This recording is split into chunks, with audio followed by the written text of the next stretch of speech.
여러분 안녕하세요. 아나운서 정사랑입니다. 요즘 날이 정말 덥죠. 밖에 나가만 있어도 땀이 줄줄 흐르는데요. 가끔 내리는 비도 더위를 식혀주기엔 역부족인 것 같습니다.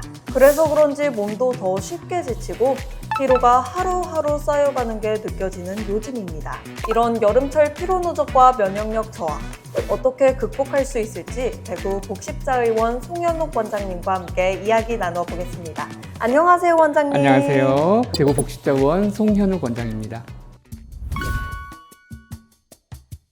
이 영상을 보시는 대부분이 아마 공감하실 것 같은데 여름철에 특히 피로감이 더 심해지는 것 같아요. 이렇게 피로가 누적되면 면역력도 떨어질 수가 있다고 들었는데요. 면역력이 떨어지는 건 어떻게 되는 걸까요? 면역력은 쉽게 말해서 우리 인체의 방어 시스템인데 병원균이나 유해물질, 독소로부터 우리 몸을 보호하는 역할을 합니다. 면역력이 낮아지게 되면 우리 몸에 침입하는 병원체에 대한 대처를 제대로 할 수가 없어서 질병이 발생할 위험이 높아집니다. 우리가 여름철에 땀을 많이 흘려서 피로해지고 또 그런 상태로 실내에 들어가서 차가운 에어컨 바람에 지속적으로 노출되고 이렇게 하면서 체온 조절 기능이 무너지면 이것이 면역력 저하로 이어질 수가 있겠습니다. 약간 일종의 보디가드 역할 같은 거군요. 그럼 이런 면역력이 떨어지지 않으려면 어떻게 해야 할까요? 우선 실내외 온도차를 적절하게 유지를 해줘야 되는데 바깥 온도보다 너무 강하게 냉방하는 것보다는 5도에서 7도 정도로 차이가 나도록 유지하는 게 좋습니다.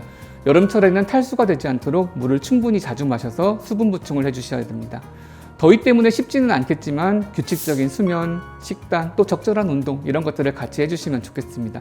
만약 그렇게 하는데도 불구하고 여전히 피로가 풀리지 않고 몸이 무겁다면 수액요법도 효과적인 방법이 될 수 있겠습니다. 수액, 저도 너무 피곤하다 싶을 때 몇 번 맞아봤는데요.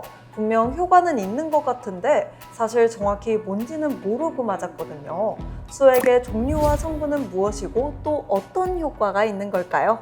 혹시 수액이라고 하면 어떻게 맞는 거가 생각이 되시나요? 우리가 병원에 입원한 환자들 생각하면은 커다란 주머니 같은 거를 혈관에 맞고 있는 것들을 상상할 수가 있겠는데요. 기본적으로 오늘 말씀드리는 내용들은 일반적인 주사요법으로 사용하는 것까지를 다 포함해서 말씀드린다고 설명을 우선 드리겠습니다. 수액요법은 수분이나 비타민, 미네랄, 아미노산 같은 우리 몸에 꼭 필요한 영양소를 혈관으로 빠르게 공급해주는 방법이면서 환자의 체액 밸런스를 조절해서 피로 회복, 또 면역력 강화를 도와주는 요법입니다. 환자의 건강 상태, 또 본인이 원하는 것에 따라서 추천하는 수액이 다르고 또 병원마다 가지고 있는 수액의 종류가 조금씩 다르기 때문에 어떤 수액을 맞을지에 대해서는 의료진과 상담을 통해서 결정하시면 좋겠습니다. 대표적인 수액에 대해서 간단히 설명을 드리자면 먼저 아미노산 주사는 규칙적인 식사가 불가능하거나 영양 상태가 부족한 분들한테 단백질을 보충해주는 그런 효과가 있겠습니다. 피로 개선, 체력 회복, 숙취 개선에도 효과가 있습니다. 다음으로 마늘 주사는 맞을 때 마늘향 같은 게 느껴진다고 해서 붙여진 이름인데 실제로 마늘 성분을 주사하는 건 아니고요. 비타민 B1의 활성 유도체인 프루솔티아민을 주성분으로 합니다. 세포 활성화 작용을 통해서 신진대사를 활발하게 해주고 피로 회복이나 근육통, 신경통 완화에도 효과가 있겠습니다. 비타민 D 주사는 야외 활동이 부족한 분들에게 도움이 됩니다.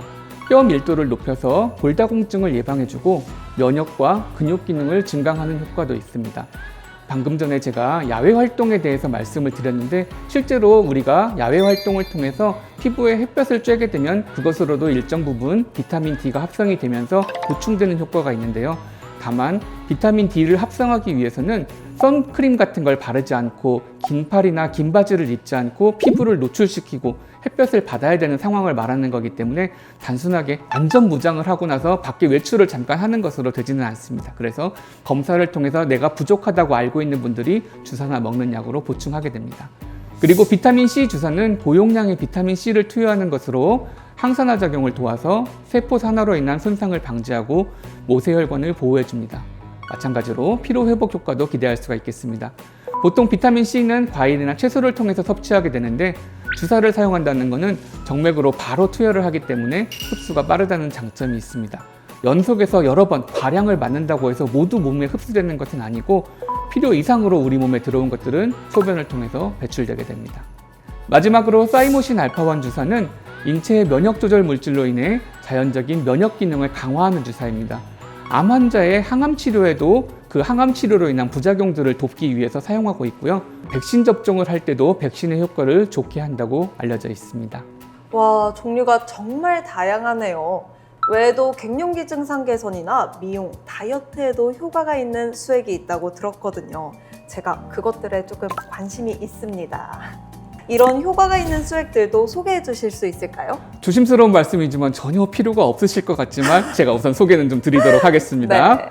우선 갱년기 증상을 개선해주는 수액으로 우리가 태반주사라고 흔히 알려져 있는 게 있는데요. 태반주사는 이름 그대로 사람의 태반에 있는 좋은 성분들을 주사제로 만들어서 우리 몸에 도움이 될 수 있도록 하고 있는데, 기본적으로 두 가지 종류, 갱년기 증상에 대한 부분과 간 기능 개선에 효과가 있다고 알려져 있습니다.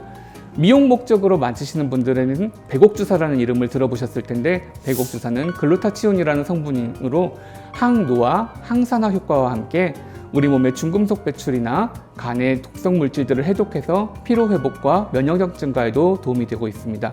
이 성분이 멜라닌 색소를 억제해서 미백 효과가 있게 되는데, 이 미백 효과 때문에 우리가 백옥주사라고 이름을 부르게 됩니다. 동화 속 주인공인 신데렐라처럼 예뻐진다는 의미를 가진 신데렐라 주사도 있습니다. 치옥트산을 투여하는 것인데 아주 강력한 항산화 중의 하나이고 혈액순환 개선과 피로 회복에도 도움을 주고 있습니다. 지금까지 살펴본 것과는 조금 다른 것으로 체중 감량에 도움을 준다고 알려져 있는 삭센다와 위고비에 대해서 설명을 좀 드리겠습니다. 먼저 삭센다는 우리 몸에 분비되는 식욕 조절 물질인 GLP-1과 유사한 라라글루티드 성분의 억제 주사인데, 원래는 당뇨병 치료 목적으로 개발되었는데 이거를 임상시험을 하다 보니까 혈당 조절이나 내장지방 감소, 식욕 억제 효과 때문에 체중 감량에도 많이 도움이 되고 있어서 사용을 하고 있고요. 삭센다 주사를 매일 주사를 맞는 걸로 사용하는 거에 대한 불편한 점이 개선된 위고비라는 주사가 나와서 요즘 많이 각광을 받고 있는데요. 위고비는 세마글루티드라는 성분을 통해 인슐린 분비를 촉진하고 음식물의 위 배출 지연을 억제해서 포만감을 유지하고 식욕을 억제해 줍니다. 위고비 같은 경우는 일주일에 한 번 주사를 하기 때문에 삭센다보다는 훨씬 편하게 사용할 수가 있겠습니다. 감사합니다, 원장님. 덕분에 더 예뻐질 수 있을 것 같아요. 근데 뉴스에서 보니까 부작용이 있다는 얘기도 많아서 조금 걱정되더라고요. 네, 맞습니다. 아무리 좋은 수액, 아무리 좋은 주사제라고 하더라도 사람에 따라 부작용이 생길 수가 있습니다. 그러니 임으로 내가 원하는 대로 사용하기보다는 꼭 의료진과 충분한 상담을 통해서 나에게 맞는 적절한 수액 주사제를 사용하시길 바라겠습니다. 네, 오늘도 소중한 시간 내주셔서 정말 감사합니다. 오늘은 복십자의원에서 진행하는 수액요법에 대해 알아봤습니다. 피로회복과 면역력 강화뿐만 아니라 여러 효과들도 있으니 만성피로에 시달리시는 분들, 면역력이 약해 쉽게 질병에 걸리시는 분들은 관심을 가져보는 것도 좋을 것 같습니다. 물론 개인의 건강 상태에 따라 맞춤형 처방이 필요하기 때문에 꼭 의료진과 충분한 상담을 통해 진행하시길 바랍니다. 또한 복십자의원별 제공 내용이 상이할 수 있으니 방문하시기 전에 전화로 먼저 문의해보는 것도 좋겠습니다. 그럼 좋아요, 댓글, 구독, 알림 설정 잊지 마시고요. 오늘의 쉼숨샘숨은 여기서 마치겠습니다. 저는 이제 수액 주사, 그 중에서도 신데렐라 주사 한 대 맞으러 가볼게요. 안녕!